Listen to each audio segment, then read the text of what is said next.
en nombre, representación de la conducción nacional, saludar, abrazar a cada una de las compañeras, a cada uno de los compañeros que hoy protagonizan esta instancia tan importante como es la de un congreso provincial anual para nuestra asociación sindical. Nos habíamos propuesto, recuerdo en la campaña, en esa campaña que llevamos adelante junto a esta ATE Mendoza, que teníamos que federalizar el sindicato.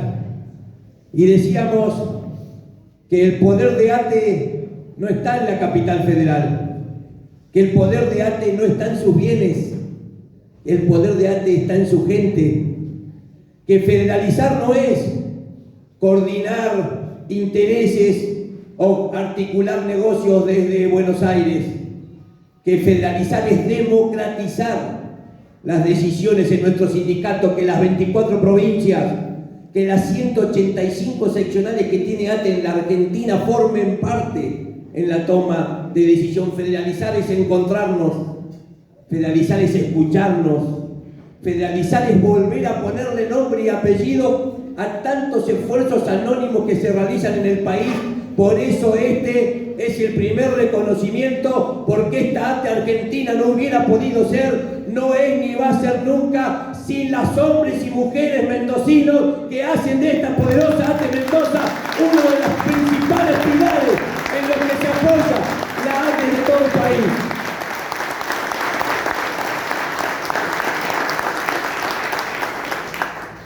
No estamos frente a cualquier desafío. El movimiento obrero argentino seguramente a lo largo de su historia afrontó muchos desafíos, pero este que tenemos por delante, que tiene el sindicalismo y el que tenemos particularmente las trabajadoras y los trabajadores estatales, seguramente es uno de los desafíos más grandes, porque tenemos enfrente un gobierno nacional que quiere instaurar el mismo programa económico de la última dictadura militar. Erradicación de derechos. Nos están quitando derechos no solo a los trabajadores y a las trabajadoras, jubiladas, jubilados. Le están quitando derechos a todos los ciudadanos. Destrucción de puestos de empleo. Echan de a miles en el Estado, pero también todos los días se pierden decenas de miles de puestos de trabajo en todas las ramas de la actividad privada. Y por último, demolición de los ingresos donde no hay paritaria. Donde no existen paritarias ya hemos perdido más poder de compra, más poder adquisitivo en nuestros salarios en estos últimos 4 meses a nivel nacional que en los 8 años anteriores. Y para eso, si uno analiza que caen las ventas de los alimentos más de un 27%, las ventas de los medicamentos más de un 45%, pero lo único que crece, si uno analiza la ejecución presupuestaria del gobierno, es la partida de seguridad de Patricia Bullrich, nos damos cuenta que no hay plata en la Argentina hoy para comprar comida, no hay plata para comprar remedios, para lo único que hay plata es para reprimir, porque en ese modelo de país que nos están presentando no entramos los trabajadores y los jubilados con una vida digna.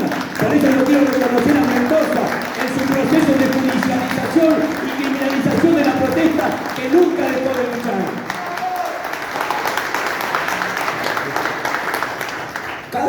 Cada despido en el Estado es una tragedia. Cada despido es un calvario para la compañera o el compañero que lo sufre, para esa familia que queda en la calle. Pero si nosotros analizamos la cantidad, la masividad que están teniendo las cesantías, esa tragedia individual a esta hora ya es una tragedia social, una tragedia colectiva en la Argentina. Y tenemos que ser capaces de ver que detrás de cada puesto de empleo que se pierde en el Estado hay una política pública que se desmantela. En el ANSES se echaron a tanto que hasta tuvieron que cerrar casi 100 oficinas en todo el país. Eso quiere decir que el derecho a la seguridad social está gravemente restringido en este momento. O cuando hablamos de agricultura familiar, esos son 106 unidades territoriales que había prestando servicios que ya no están. Tenemos que ser capaces de ver cómo impactan estos despidos en todo el Estado. Y nos dicen, para defendernos, que no hay que hacer un paro porque el presidente mide bien en las encuestas, que tenemos que ser capaces de esperar y analizar bien a ver cuándo el ajuste va a impactar más o va a impactar más en las trabajadoras. Esperemos a marzo, decían en el verano, cuando tengan que comprar las zapatillas, los útiles para ir a la escuela, que ahí se va a dar cuenta la gente. Y yo creo que en ATE no nos votan las compañeras y los compañeros para que andemos mirando si un presidente mide más o mide menos. No nos votan para ver si el gobernador es más simpático, lo quiere más o lo quiere menos la gente. No nos votan para ver si un intendente se ríe más o se ríe menos. Nos votan para defender de manera incondicional los derechos de todas las trabajadoras. Y desde Mendoza exigimos la inmediata reincorporación de todas las trabajadoras y los trabajadores que han sido despedidos.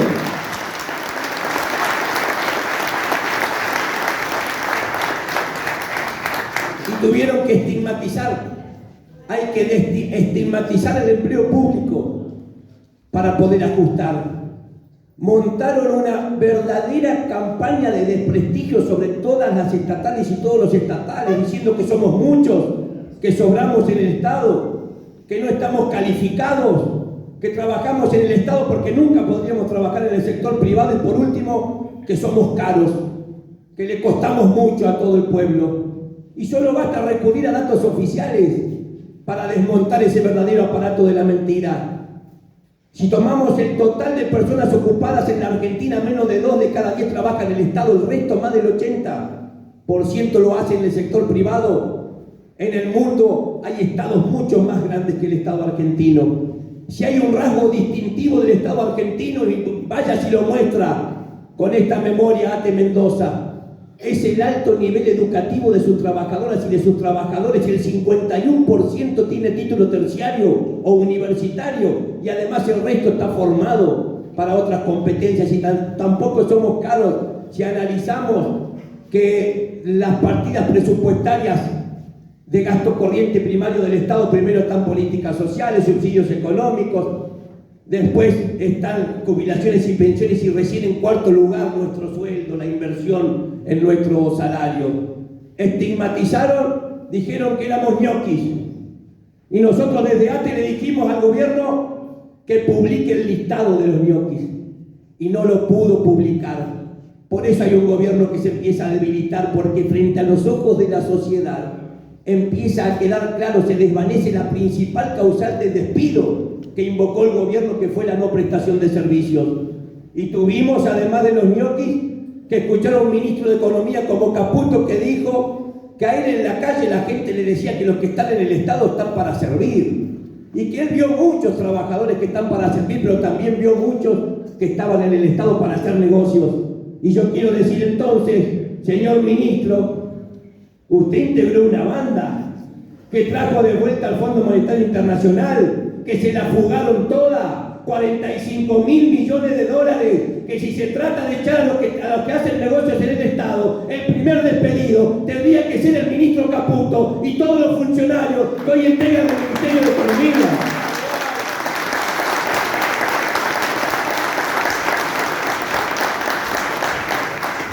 Tenemos que ser capaces de reflexionar y ver qué hay detrás de los despidos. ¿Se despide solo para ajustar? Y yo creo que si los senadores levantaron la mano en un minuto para triplicarse sus dietas, y los hermanos Adorni los ascendieron con el sueldo de todos esos senadores, y los hermanos alcanza para pagar 1.325 salarios promedios en la Administración Pública Nacional. Y entonces no despiden para ajustar, despiden porque quieren otro Estado. Ellos quieren un Estado distinto a este Estado que venimos, por el que luchamos nosotros. Un Estado distinto a este, que aún con sus imperfecciones está al servicio del pueblo, está al servicio de la gente. Solo así se explica que un empresario como Paolo Roca tenga más funcionarios en el Gabinete Nacional que la propia fuerza política que ganó las elecciones.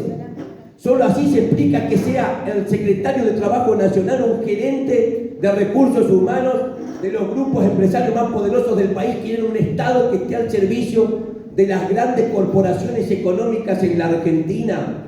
Y entonces ya la motosierra no la tiene Milei, no nos confundamos. Ahora la motosierra la tiene Techín. Y los estatales y las estatales no vamos a parar de luchar hasta que esa motosierra un día llegue a nuestras manos y empiece a cortar otras cabezas distintas a las cabezas que está cortando ahora, que son las de los trabajadores y las de los jubilados.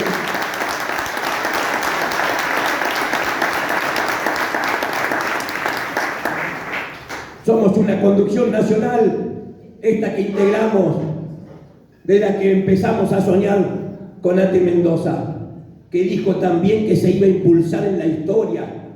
Por eso me emocionó tanto ver cómo empezaba el video, porque yo me pregunto a veces qué nos dirían esos viejos que nos daban vida hace casi 100 años. Tenemos el orgullo de estar en uno de los sindicatos más grandes, más antiguos y prestigiosos de la República Argentina. Vamos a cumplir 100 años.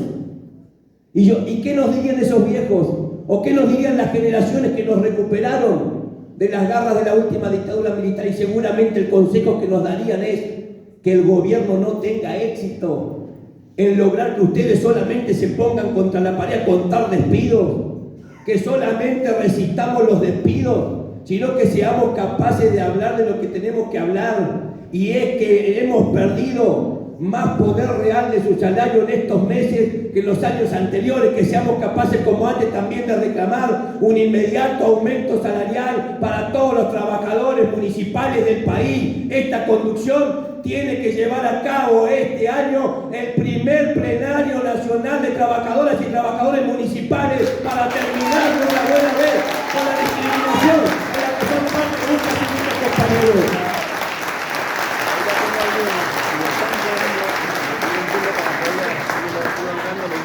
Yo quiero terminar como siempre abrazando a mis compañeras y compañeros mendocinos, en Roberto, en Adriana, en ellos a toda la conducción provincial, a cada una de las compañeras y compañeros secretarios generales de las seccionales, a estos más de 22.000 estatales de la provincia de Mendoza. Y quiero decir que tal vez estos sean los días más conmovedores y más difíciles para muchos de nosotros. En toda nuestra experiencia sindical, el día que despedían las compañeras y compañeros, Ate dijo: llamamos a los ingresos masivos y simultáneos a toda la administración pública. Y no podíamos estar en todos lados, elegimos nosotros estar en el ex Ministerio de Trabajo, en la Secretaría de Trabajo de la Nación, y ahí los vimos entrar. Habían despedido ahí 500 compañeras y compañeros. Ingresaban llorando, quebrados, abrazados. Les pusieron un cartel de visita en la misma oficina en la que habían ingresado 10, 12 y hasta 15 años. E iban a buscar un puesto de empleo que tal vez ya no tenían. Yo quiero decir acá que desde Mendoza el mensaje a todo el país tiene que ser: el gobierno tiene que saber que esas lágrimas que se derramaron no van a ser en vano. Y yo entonces me acordaba de Biglietti, el cantautor uruguayo de protesta, que decía: ayúdeme, compañero, ayúdeme, no demore, que una gota con ser poco, con otra hace aguacero. Y yo tengo la sensación que esas lágrimas que se derramaron se van a empezar a unir, que a esas lágrimas las va a juntar este sindicato Ate y que va a hacer con ellas un aguacero que va a arrasar de punta a punta del país hasta terminar con esta oligarquía que nos gobierna a nivel nacional, y volvamos a tener un gobierno que vuelva a pensar en su país.